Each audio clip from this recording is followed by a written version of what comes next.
What is up, guys? Nick K, aka Semper here. Going to be bringing you guys another commentary today. Just giving you guys some brief information behind what I'm going to be doing now on my YouTube channel. Before, I'd only post competitive Call of Duty gameplays and such.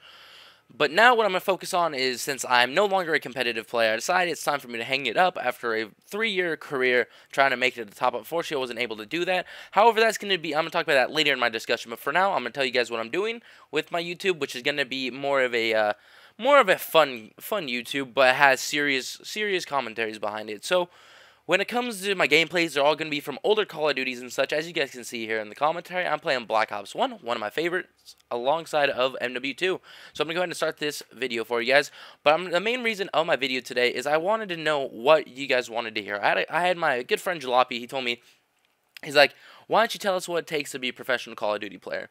And I'm like, I think I should do that, honestly. I mean, that's a very good subject to talk about. Now, my version is going to be the reality behind it. It's going to be the reality behind what it takes to be a pro player now than what it used to be.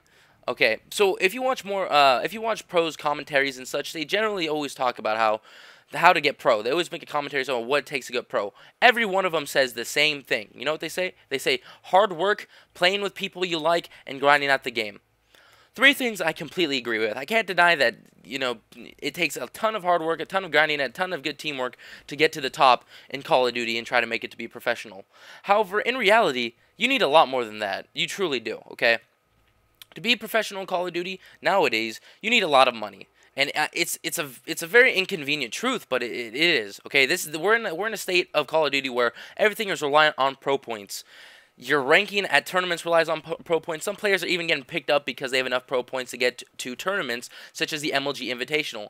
If you know someone with 15,000 pro points, and they're going to be the player that can get you to an MLG Invitational, which, just to remind you guys, everything is paid for when you go to an MLG Invitational. Of course, you're going to take the player with the 15,000 pro points and not the better player. Now, not to rant on about that, in reality, though, the things you really need to make it to the next level as a competitive player or you need to have dedication.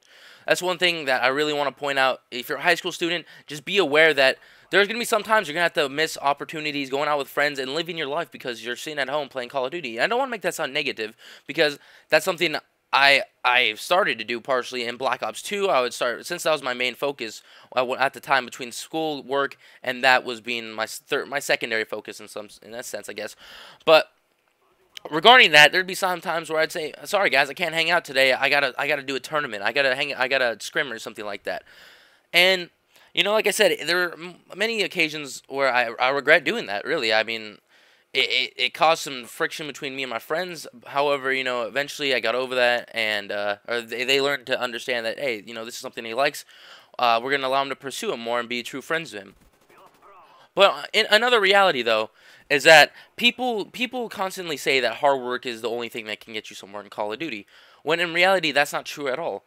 In reality, there are people who've grinded this game out for 3 or 4 years competitively, grinding. I'm talking about playing over about 40 days of gameplay when it comes to the competitive stance, which is a lot, I want to remind you, and they still haven't made it to the top yet in Call of Duty. Now, why is that? And the reality is, Call of Duty is all about one thing: winning. If you may be the greatest player of all time, however, if you can't win, you're not going to make it anywhere. If you play against pros and you can't win, unfortunately, I'm sorry, you're not going to make it anywhere. And this is bringing me to my main focus of this, being that the Call of Duty, being a Call of Duty player is all about having a ladder, a stepping stone, setting goals for yourself and exceeding those goals, and each of them reaching a step as like a stepping stone, and you slowly climb up the Call of Duty ladder, trying to make it to the next level. That's something I really focus on in Black Ops 2, like I spoke of earlier. And like I said, everyone knows when they get an opportunity. I'm talking about a big opportunity where you have a chance to impress someone, have a chance to play with good players who have some seniority in this community. For example, look at Embos. Embos was a very good player in MW3, a very good amateur. However, amateur players, like I said, MW3 is where a lot of them flourish. Embos and BL5 were 2 of them. Nadeshot and Scump gave them the opportunity to go to a tournament together. They won that tournament because Embos and BL5 did their best. You know, they played their roles and they exceeded what Scump and Nadeshot expected from them. And now look at them. Both are professional Call of Duty players. All of it came from impressing other pros, essentially. So it brings me to my point once again, which is that when you get your opportunity, that's where you need to put all your focus. All the times you grinded out the game, all the practice goes into that one opportunity you get. And like I said, I know a lot of people don't believe in, like, if you make a decision, you go down this path, and if you make another decision, go down the complete opposite path. But I'm a true believer of that. You know, if you excel when given these opportunities, you're going to make it to the top. And if you don't excel, unfortunately, it's going to result in the other downfall of yourself. And I don't know what happened in my film right here. Oh, that's weird. But if you find yourself stuck on the ladder, which is my main point here, okay? If you find yourself stuck on the ladder, what's going to end up happening to you is that you're not going to go anywhere unless you completely restart your entire career. By that, what I mean is, unfortunately, there are going to be times where you're going to have to go with players that you've never met before, players that you think you can build with.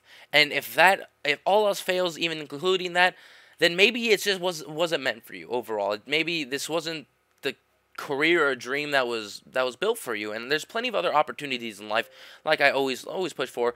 I mean, competitive gaming isn't for everyone. However, it's for the people who can take advantage of these opportunities given to them. And like I said, hard work, like all the pros say, hard work, playing with people you like, all the basics that they say, you know, those are the important aspects. But the true aspects are taking advantage of opportunities, making friends, making connections at higher levels, and proving yourself to them when it comes to the LAN time. And like I said, you're gonna have to give up some free time in the aspect of hanging with friends and such. So, like, this is what I want you to ask yourself: is the risk worth the reward? Is the risk of getting to the next level of Call of Duty but giving up all this time with your family and your friends, is that worth trying to become a professional Call of Duty player and living a dream? For the most part, I said yes to that. So, I mean, I hope you guys think about that question I asked you guys. Leave some comments in the description, or leave some comments. Let me know what you guys think about it. Anyways, guys, it's been Nicky K. Semper. Sorry about the gameplay. I don't know what happened. Black Ops 1 theater is kind of iffy. But anyways, I hope you guys enjoy your night, and I hope to do more commentaries like this. Anyways.